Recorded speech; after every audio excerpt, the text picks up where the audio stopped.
오늘 사랑하는 성도님들과 함께 나눌 큐티 본문은 출애굽기 34장 1절에서 17절까지의 말씀입니다. 우리가 본문에서 집중적으로 살펴볼 말씀은 6절에서 9절, 13절, 14절의 말씀입니다. 여호와께서 그의 앞으로 지나시며 선포하시되 여호와라 여호와라 자비롭고 은혜롭고 노하기를 더디하고 인자와 진실이 많은 하나님이라. 인자를 천대까지 베풀며 악과 과실과 죄를 용서하시리라. 그러나 벌을 면제하지는 아니하고 아버지의 악행을 3, 4대까지 보응하리라. 모세가 급히 땅에 엎드려 경배하며 이르되 주여 내가 주께 은총을 입었거든 원하건대 주는 우리와 동행하옵소서. 이는 목이 뻣뻣한 백성이니이다. 우리의 악과 죄를 사하시고 우리를 주의 기업으로 삼으소서. 너희는 도리어 그들의 제단을 헐고 그들의 우상을 깨뜨리고 그들의 아세라상을 찍을지어다. 너는 다른 신에게 절하지 말라. 여호와는 질투라 이름하는 질투의 하나님이니라. 오늘 본문의 말씀을 통해서 우리가 생각해 봐야 할 주제는 우리가 하나님으로부터 두 번째 기회를 얻었을 때 어떻게 행동해야 하는가입니다.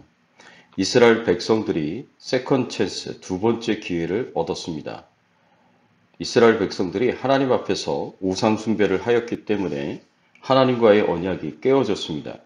그래서 이스라엘 백성들은 하나님의 심판을 받아 멸망을 당할 위기에 처해 있었습니다. 모세의 기도를 통해서 하나님께서 용서하셨지만 하나님의 마음은 여전히 편하지 않으셨습니다. 그래서 하나님께서 나는 너희와 함께 올라가지 아니하겠다라고 말씀하십니다. 가나안 땅에 함께 가시지 않으시겠다는 말씀입니다.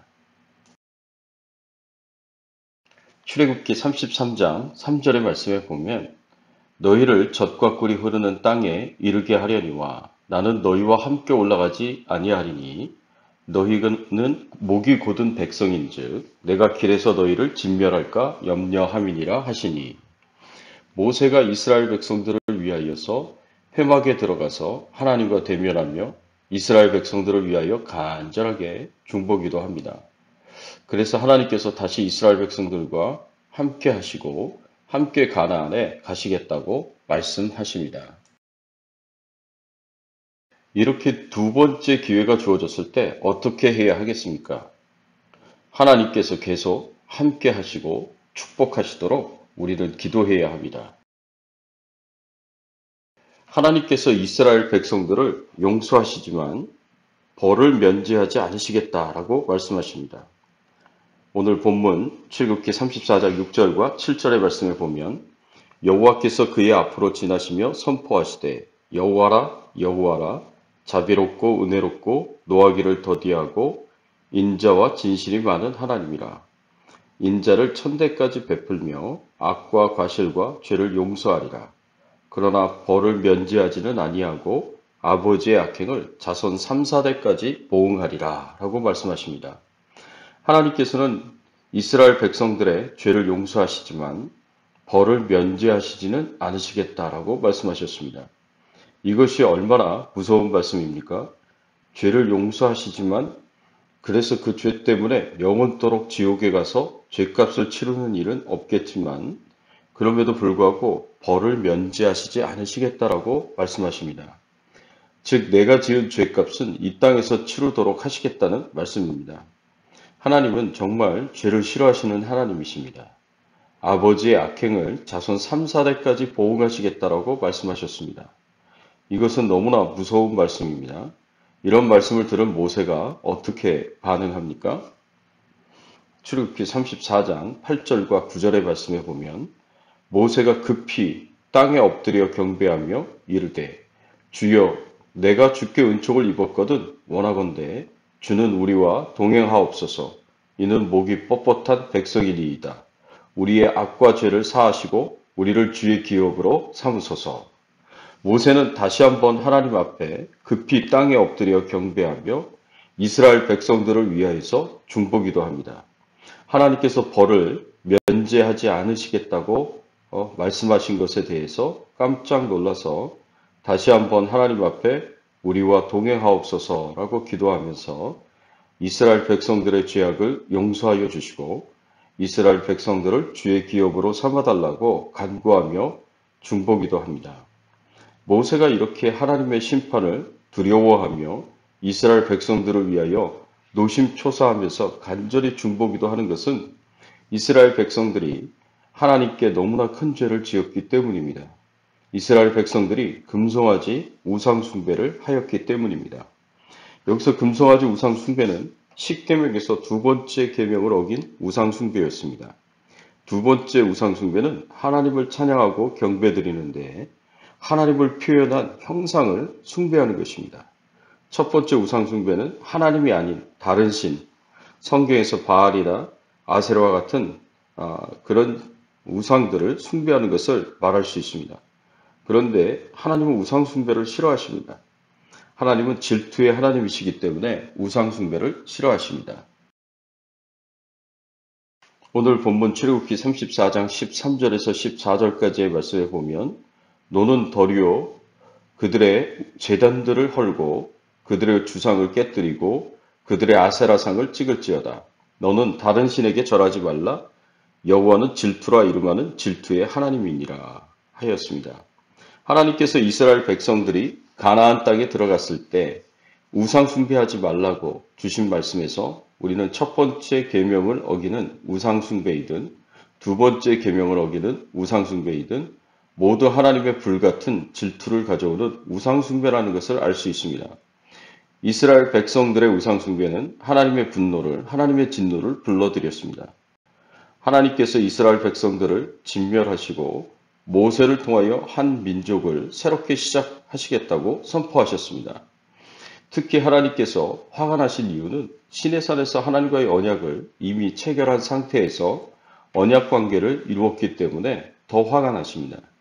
언약 의식을 갖기 이전에는 이스라엘 백성들이 하나님을 원망하고 불평하고 대적한다고 하더라도 하나님께서 너그럽게 받아주셨습니다. 그런데 언약 의식을 치르고 난 이후에는 마치 결혼식을 한 것 같아서 결혼 서약을 깨뜨린 것처럼 하나님께서 진노하셨습니다. 그래서 하나님께서 이 교만한 백성들을 모두 진멸시키시겠다고 말씀하셨습니다. 이스라엘 백성들의 멸망이 코앞에 다가왔습니다. 하나님의 진노가 죽음이 이스라엘 백성들 바로 코앞에서 기다리고 있는 것처럼 위급하고 위기의 상황에 있었습니다.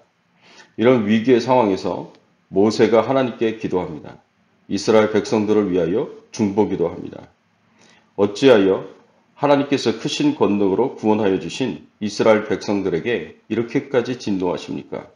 심판을 내리시는 것입니까? 라고 기도합니다. 이스라엘 백성들을 향하여 하나님께서 가지신 사랑의 마음을 자극하는 기도를 드린 것입니다. 이스라엘 백성들을 하나님께서 어떻게 여기셨습니까? 애굽에서 종살이를 하며 고통스럽게 살아가면서 하나님께 그 고통 중에 부르짖었을 때에 하나님께서 이스라엘 백성들을 불쌍히 여기셨습니다.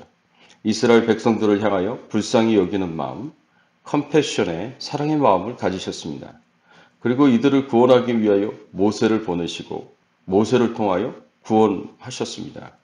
모세를 통하여 많은 기적을 일으키며 하나님의 능력을 보여주셨습니다. 그리고 구원하셨습니다. 모세는 이스라엘 백성들을 향한 하나님의 사랑의 마음을 자극하고 있습니다.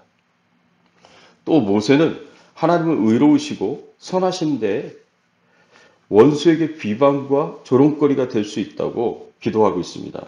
하나님께서 크신 권능으로 인도해내신 하나님의 백성들에게 진노하여 사막 한가운데서 심판하시면 결국 남들이 보기에는 하나님께서 이스라엘 백성들을 사막에서 죽이려고 애굽에서 큰 능력으로 구원하신 것으로 여기고 사람들이 하나님을 자기 백성들을 멸망시키시는 악한 하나님으로 여기며 조롱하고 비방할 것이라고 말합니다.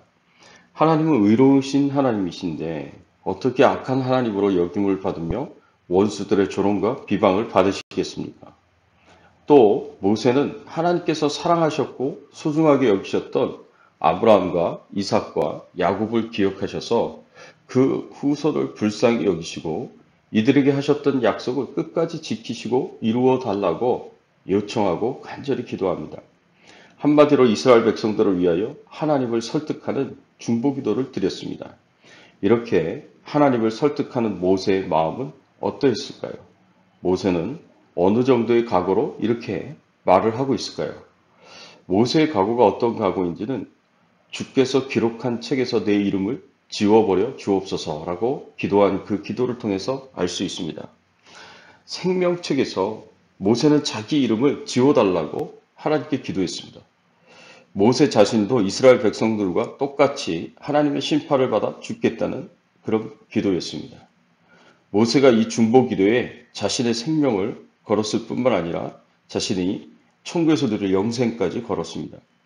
이미 하나님은 이스라엘 백성들을 멸망시키실 것을 결심하시고 모세에게 통보하신 것이었지만 하나님께서 이 기도를 들으시고 하나님의 뜻을 돌이키셨습니다.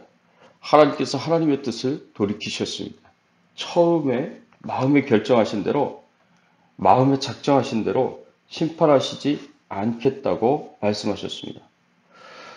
모세가 하나님의 뜻을 돌이킬 정도로, 하나님의 뜻을 바꿀 정도로 하나님을 설득하며 이스라엘이 구원을 받도록, 축복을 받도록 기도했습니다. 사랑하는 성도 여러분, 우리 주변에는 하나님의 도우심을 받아야 하는 사람들이 수없이 많습니다. 하나님의 은혜를 받아야 하는 사람들도 수없이 많습니다. 금송아지 우상 숭배를 하였던 이스라엘 백성들처럼 하나님의 용서를 받을 만한 자격이 도저히 없는 사람들이지만 하나님께서 모세의 중보기도를 들으시고 이들의 죄를 용서하여 주시고 이들을 구원하여 주셨습니다. 모세는 이스라엘 백성들을 위하여 지속적으로 중보기도 하였습니다. 마찬가지로 우리도 우리 자신을 위하여, 우리 가족들을 위하여, 우리 주변의 사람들을 위하여 계속해서 우리들과 함께 하시도록 우리의 죄를 용서하여 주시고 구원하여 주시도록 우리를 축복하시도록 계속해서 기도하고 중보기도 해야 할 것입니다. 이것이 하나님으로부터 두 번째 기회를 가진 우리가 해야 할 사명입니다. 모세와 같이 이 중보기도의 사명을 잘 감당하시는 저와 여러분들이 되시기를 예수님의 이름으로 축원합니다. 함께 기도하겠습니다. 하나님 아버지 감사합니다. 오늘 본문의 말씀을 통해서 우리가 계속해서 우리 자신들을 위하여서 뿐만 아니라 우리 가족들과 우리 주변에 있는 사람들을 위하여서 중보기도 해야 함을 알게 하시고 깨닫게 하여 주시니 감사를 드립니다. 모세가 그랬던 것처럼 주여 저희들도 기도하오니 하나님께서 계속 저희와 함께 하여 주시고 저희를 축복하시는 귀한 은총을 내려주시기를 간절히 바라옵고 소원합니다.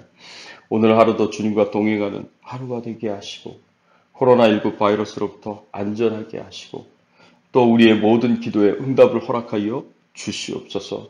질병 중에 연약한 가운데 있는 성도님들을 치료하여 주시고 회복시켜 주시옵소서. 감사드리옵고 모든 말씀 예수 그리스도의 이름으로 간절히 기도드리옵나이다. 아멘.